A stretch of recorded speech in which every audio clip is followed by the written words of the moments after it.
Okay, yes, ma'am. I'd like to start out with some scripture. Everyone must submit himself to the governing authorities, for there is no authority except that which God has established. He who rebels against authority is rebelling against what God has instituted. Therefore, it is necessary to submit to the authorities. I recently found out from an FBI agent that 98% of the violent crimes committed in Muscatine have been committed by illegal aliens. Over 80% of the arrest warrants for murder in some of our biggest cities are for illegal aliens. When illegal aliens come into this country, the first crime they commit is crossing our border. The second, and 3 reasons they come here are for jobs, to get on our welfare roll, or crime. And each one of those include further crimes, further breaking of our laws. And when I researched your records, I have questions to ask you about your record on immigration. Okay. You wrote in your book that enforcing our immigration laws would be sheer folly, and you fought for in-state tuition and taxpayer-funded scholarships for illegal immigrants. You opposed legislation that would require proof of citizenship in order to obtain public benefits and to vote, and you vocally opposed a raid on a factory in Arkansas that employed illegal immigrants. In light of what Scripture tells us, that we are supposed to obey our law, how can you justify saying that you support illegals to be able to vote, to be able to get benefits, when they have broken not one but multiple laws? And how can you justify rewarding their behavior?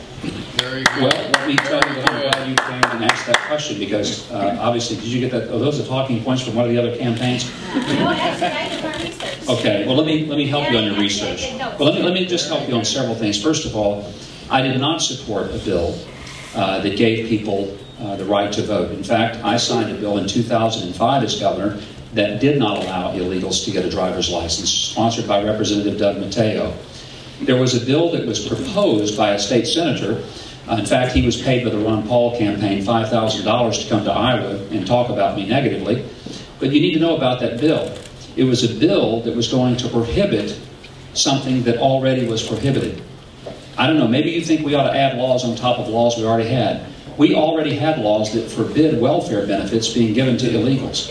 He introduced a bill that did what we already had taken care of with the previous law. So the point was not that I opposed or that I supported giving benefits. The deal was I opposed creating another law to do what a law already did. And when I specifically asked him in my office, I said, can you name me anybody who's getting those benefits? Do you personally know of anyone? Or can you point me to anyone who does know? I said, because if you do, then we can have them arrested because we already have the laws. He couldn't do it. And I said, then if we have the law on the books, why would we add more law that already exists? You mentioned about the, what the other one was? Taxpayer-funded scholarships for illegals, and the opposing a raid on a factory. I didn't oppose the raid. Let me clarify that. There was no opposition to the raid. Here's what happened on that raid. The ICE people came in. They raided a plant in Arkadelphia, Arkansas. They took both mothers and fathers who both worked at the plant, and they moved them 80 miles and put them in a jail cell. What they didn't do was notify the local sheriff or the local Department of Human Services, and some of those parents had kids as young as 3 and 6 months old, who in essence were abandoned. That afternoon, when the parents didn't come to the daycare to pick them up, the daycare people started calling frantically, what happened to the parents? Later into the night, they found out that those parents had been taken away. My outrage, and I do not deny it, nor will I apologize for it, is that you had a federal authority that came in and completely ignored the fact that you should have notified local authorities, the local sheriff and the local Department of Human Services. You should never allow a 6-month-old, a 3-month-old, or a 6-year-old to wonder where his mother and father are. Nothing would be more traumatic to a child. That's right. And I don't care if that child is here illegally. I don't want to be a part of a country that would ignore the humane treatment of a child. So it was not the opposition to the raid. It's the opposition to the way our own federal government so incompetently handled small children. For that, I apologize to nobody.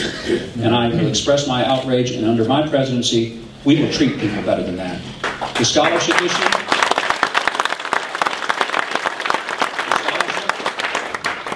By law, we had to educate every child.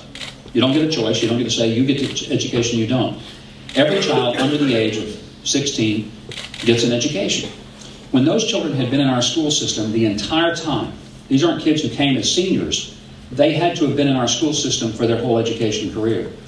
Those who had achieved extraordinary academic levels of success in Arkansas schools were going to be given the same opportunity to go to college as anybody else, because under our law, they already had made all of those points of accomplishment and had qualified for the same level as anybody else.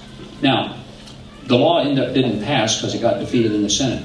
The reason I supported it was because while I have no problem in enforcing a penalty against an adult who makes a decision to break the law. In fact, if you look at my immigration plan, I don't know if you have or not, on the website. I have a question about that. Okay. Well, you don't get all the questions here today. You're only one person. You've got about 100 here. But I just want you to understand that while I have no problem punishing the parents, I do have a problem punishing children for the crimes of a parent. If I commit a crime, I don't want my kids punished for it. Throw the book at me. Do whatever you want to do to me. But don't punish an innocent child because this parent made a mistake and committed a crime. Now, there are some who disagree with me on that. And you know what? I can handle the disagreement. People think I'm wrong about that. I meet people all the time who think that's wrong. And I can live with facts thinking that. Here's how we fix it.